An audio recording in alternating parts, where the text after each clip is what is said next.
Terima kasih untuk kesempatan yang diberikan. Saya dari mahasiswa Politeknik Negeri Manado, jurusan Teknik Sipil, program studi Diploma 4, Teknik Konstruksi Jalan dan Jembatan, ingin memperkenalkan diri. Perkenalkan, nama saya Dede Rafael Jeremia Kondoy dengan NIM 22013036, nomor urut absen 11. Saat ini saya akan membawakan materi tentang kesetimbangan fisika. Kesetimbangan fisika, benda dikatakan mencapai kesetimbangan jika benda tersebut dalam keadaan diam atau statis, atau dalam keadaan bergerak, beraturan, atau dinamis, (GLB). Kesetimbangan adalah keadaan tidak bergerak atau keadaan bergerak lurus beraturan.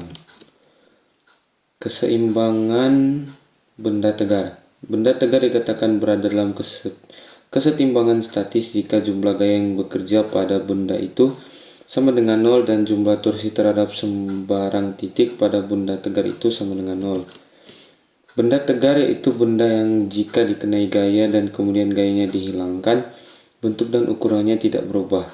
Tentu saja gaya yang bekerja pada benda tersebut besarnya dalam batas kewajaran, sehingga pengaruh gaya tersebut tidak mengakibatkan kerusakan pada benda yang dikenainya, dan perlu untuk diingat bahwa benda itu terus tersusun atas partikel-partikel kecil. Partikel yaitu ukuran atau bentuk kecil dari benda. Misalkan saja partikel itu kita gambarkan berupa benda titik. Partikel dikatakan setimbang jika jumlah gaya yang bekerja pada partikel sama dengan 0. Dan jika ditulis dalam bentuk persamaan akan didapat seperti di bawah ini. Jika jumlah gaya yang bekerja pada partikel sama dengan 0, maka partikel itu kemungkinan yaitu yang pertama, benda dalam keadaan diam. Yang kedua, benda bergerak lurus beraturan atau GLB. Dua syarat yang diperlukan agar benda tegar setimbang adalah yang pertama, gaya eksternal neto yang bekerja pada benda harus 0. Sigma F sama dengan 0. Yang kedua, torsi eksternal neto terhadap titik manapun harus 0. Benda tegar memiliki peluang bergerak translasi maupun rotasi. Keseimbangan benda tegar terdiri atas translasi dan rotasi. Maka berlaku dua prinsip tadi, seperti pada gambar di bawah. Keseimbangan rotasi. Keseimbangan rotasi berkaitan dengan benda yang menerima gaya yang menimbulkan torsi atau momen gaya. Torsi terjadi jika gaya yang bekerja pada benda tidak melewati pusat masanya. Maka kesetimbangan rotasi terjadi jika alfa sama dengan 0, W sama dengan 0 atau statis. W sama dengan konstan atau dinamis. Torsi merupakan hasil kali gaya dengan jarak terhadap pusat rotasi. Momen gaya searah putaran jam ditandai positif. Momen gaya berlawanan arah berputaran jam ditandai negatif. Keseimbangan translasi. Keseimbangan translasi dipengaruhi oleh gaya, maka berkaitan erat dengan hukum Newton.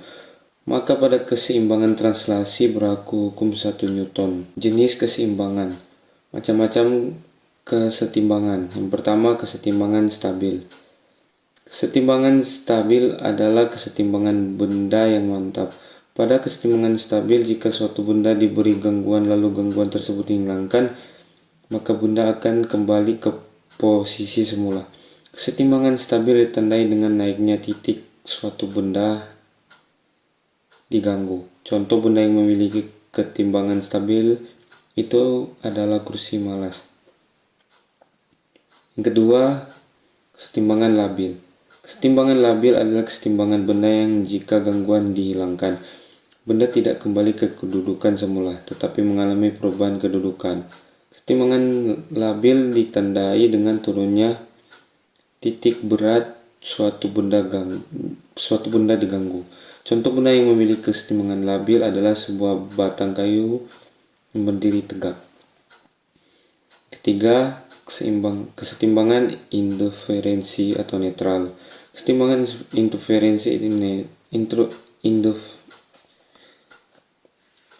Kesetimbangan interferensi adalah kesetimbangan benda yang jika pada benda dilakukan gangguan, maka titik benda selalu terdapat dalam satu garis lurus. Kesetimbangan netral ditandai dengan berubahnya ketinggian titik benda walaupun ada gangguan pada benda.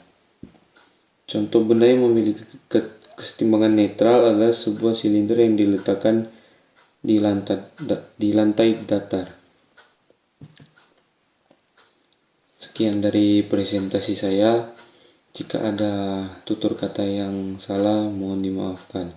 Sekian dan terima kasih.